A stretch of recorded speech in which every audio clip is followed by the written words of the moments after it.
En las democracias avanzadas y consolidadas se da por sentado que cada cierto tiempo se participa en procesos electorales libres y transparentes para confirmar, cambiar y elegir gobernantes. En América Latina estamos viendo cada vez con más frecuencia elecciones amañadas, manipuladas y distorsionadas a través de la mentira, el populismo, la difamación, el uso corrupto de fondos públicos e incluso el fraude electoral. Cuentas falsas en redes sociales, net centers con fines tenebrosos y otros medios cuestionables que usan grupos y políticos corruptos y autoritarios para distorsionar la realidad son herramientas de confusión y generación de desconfianza para los ciudadanos. Para conversar sobre la salud de los procesos electorales en el continente, tengo el gusto de presentarles a Máximo Saldívar, director regional para América Latina y el Caribe en la International Foundation for Electoral Systems. Tiene más de 20 años de experiencia en los desafíos que enfrentan las democracias, los procesos políticos y los sistemas electorales. Ha completado misiones en Colombia, Irak, México, Guatemala, Sudán del Sur, Timor-Leste y Venezuela. Es licenciado en Ciencias Políticas con maestría en Derechos Humanos. Licenciado Saldívar, Máximo, bienvenido a Razón de Estado. ¿Quién tiene más responsabilidad en las democracias fracasadas?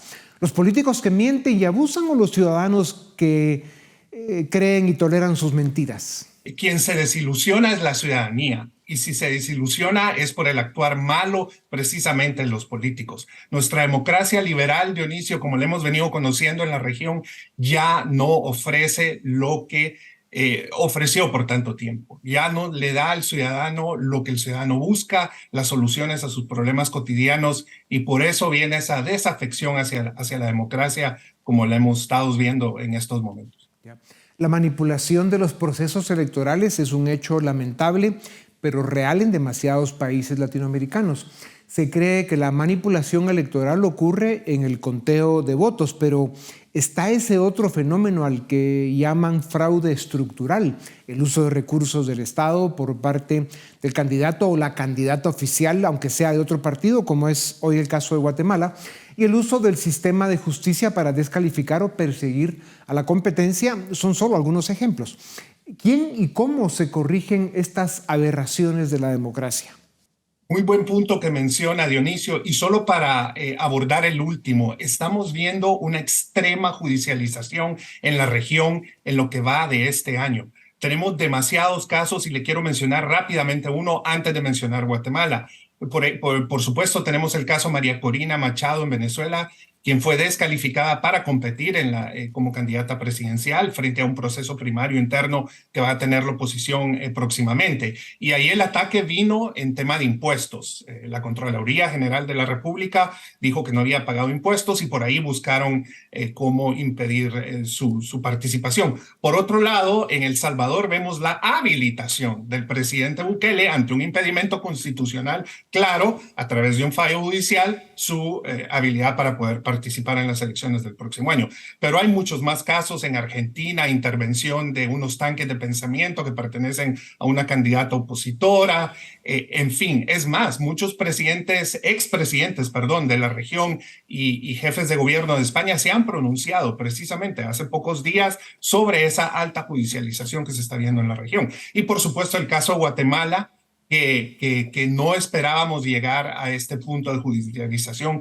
que está haciendo tanto daño en el sistema democrático guatemalteco, porque no se le puede quitar la voz al ciudadano de lo que ha decidido y lo que quiere ver para el futuro de su país. Regresemos o sigamos un momento con el caso extremo y absurdo que es Venezuela. Las elecciones han sido un fraude criminal. A pesar de esto, el narcodictador Nicolás Maduro, aunque nadie le crea, anunció elecciones para 2024.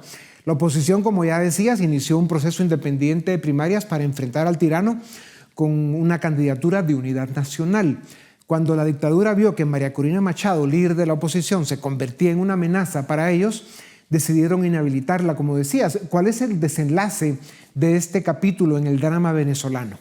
Pues muy difícil. Venezuela lo venimos viendo desde hace mucho tiempo, que a pesar de que en muchas personas reconocen que la vía electoral es la solución para los problemas en Venezuela, al final, después de algunos compromisos que se adquieren, como han sido las reuniones de la mesa de oposición con el gobierno, y hace la reunión en México, luego hubo otra en Bogotá, donde ya se empezaba a ver una ruta de que la vía electoral podía ser la solución, de repente vemos pasos agigantados para atrás. La disolución del Consejo Nacional Electoral, donde por primera vez ya participaban 2 consejeros que habían salido electos por la Asamblea Legislativa y de la oposición, entonces ya había un balance, pues no igual, pero ya por lo menos eran 3-2, 3 del oficialismo y 2 de la oposición participando en el Consejo Nacional Electoral. Todo eso se echó para atrás con la disolución y el nuevo anuncio de que van a ser nombrados todos los nuevos integrantes del Consejo Nacional Electoral. Y luego este golpe tremendo con la inhabilitación de María Corina.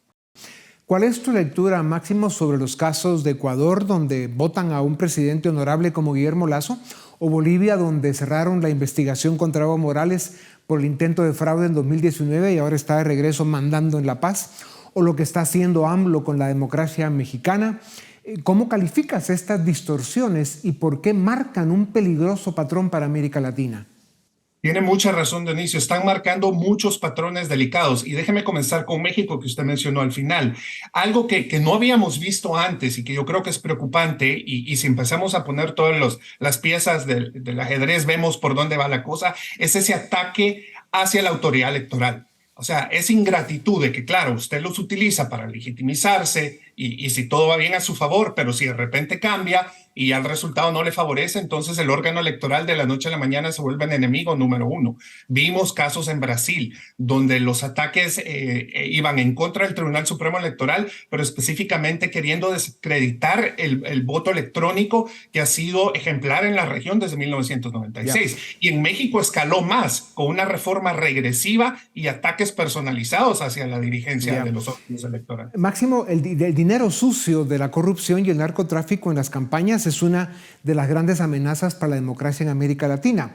¿Hay forma de investigar, denunciar y corregir esto brevemente, que nos quedan ya segundos? Sí, este es un tema que lleva 20 años y que no se ha podido solventar en América Latina. Y la capacidad de los órganos electorales para contrarrestar o poder medir esto varía en su capacidad y en su efectividad. Yo creo que se han dado muchos avances, Dionisio, pero es un tema todavía que falta mucho por corregir y evitar este flagelo que tanto hace daño a la democracia también. Para terminar, ¿cómo afecta la debilidad de las instituciones democráticas y la corrupción la integridad de los procesos electorales? ¿Qué deben hacer los ciudadanos para rescatar y fortalecer sus democracias? Apoyar la institucionalidad, ver en México la ciudadanía salir masivamente a protestar en respaldo del Instituto Nacional Electoral en los momentos cuando estaba siendo atacado y con una reforma regresiva en el Congreso de México que quería básicamente eliminar al INE.